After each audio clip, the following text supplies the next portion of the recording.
Hello, everyone. My name is Benny Ferguson, and welcome to Bridging the Mental Gap. Today's video is titled The Importance of Setting Your Mind on the Highest Outcome. We took my son we took him bowling. He and some of his friends, they were having his birthday was today, which is Sunday. His birthday sleepover started Friday night. And last night we took them bowling.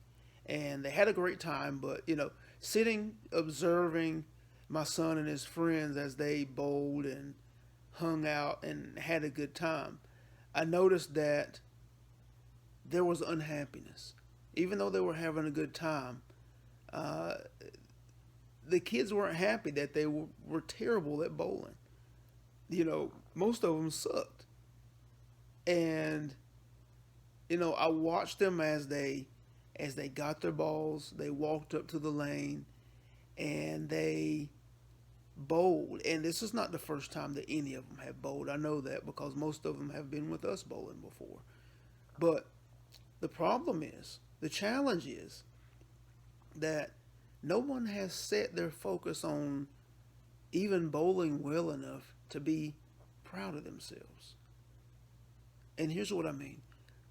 The minute you set your focus on a high achievement, a high result, even if it's bowling well in a friendly social environment, the minute you set that focus, your mind begins to pull the ideas necessary for you to be successful in that arena. And this is what happened to me. Actually, as I think about it, and it was with bowling. I asked myself, how can I do well bowling? How can I bowl better? Because I was rolling the gutter balls and all that stuff too. And as I held that idea, the thoughts came to me. Well, look around and see what other people are doing. And I noticed that, the leg going to the side. And then I realized what that meant. That was helping me stay balanced. I noticed that people weren't strong arming the ball so much. Their arms were staying straight, and they were sending the ball down the lane with ease, and it wasn't bouncing and banging on the lane. I noticed the arrows on the lanes kind of give you direction, and if you focus on, you know, where you wanted the ball to go and then look to the arrow, you don't have to look all the way down the lane. You can just look to the arrow that's taking you to the end and make sure the ball goes straight off of that arrow. If you keep your hand straight, if your hand is turned one way when you let go of it, it's going to go that direction.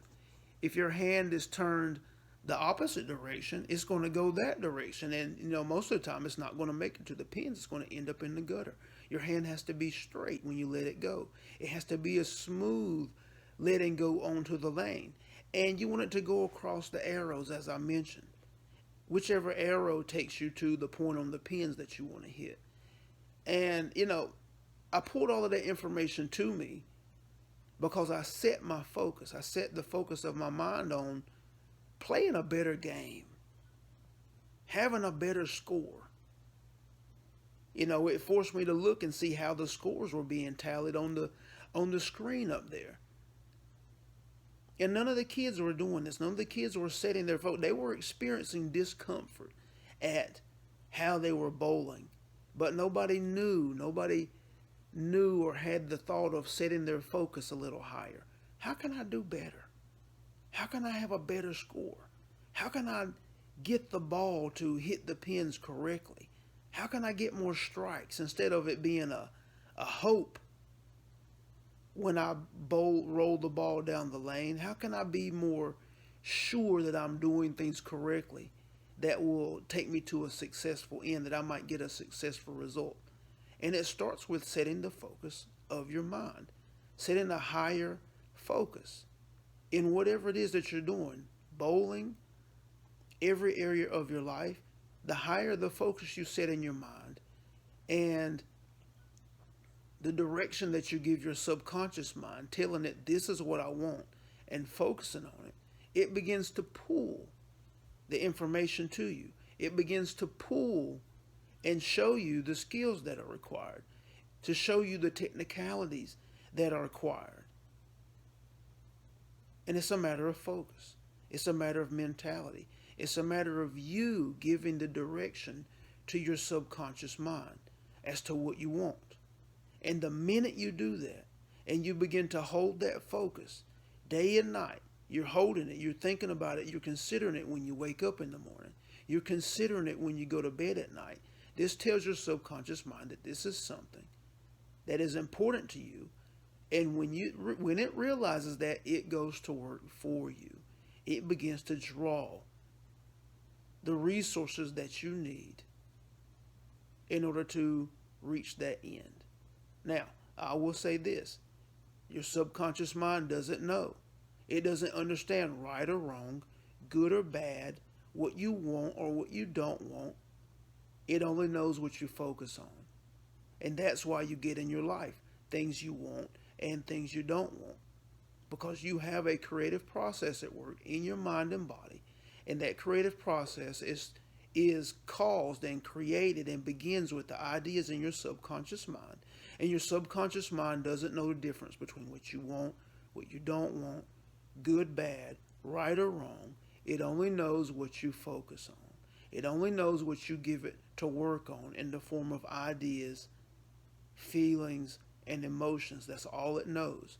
You have to begin to master that creative process. You have to begin to understand its workings and its causes. You have to begin the practice of curbing, releasing, and transforming the ideas that are creating negative experiences in your life and curbing them to create the positive experiences in your life, and begin stringing those experiences together to where they become consistent versus being every now and then. This is all your responsibility. It's all within your control. And time is of the essence. Time is of the essence. It's time to learn. It's time to transform yourself. It's time to step onto the road of claiming what you want in your life as experience by directly affecting and impacting the cause of those experiences, the cause of your successes and your failures. My name is Benny Ferguson. This is Bridging the Mental Gap. Look to the description for how you can access free resources and how you can join the community. My name is Benny Ferguson again. I'll talk to you soon.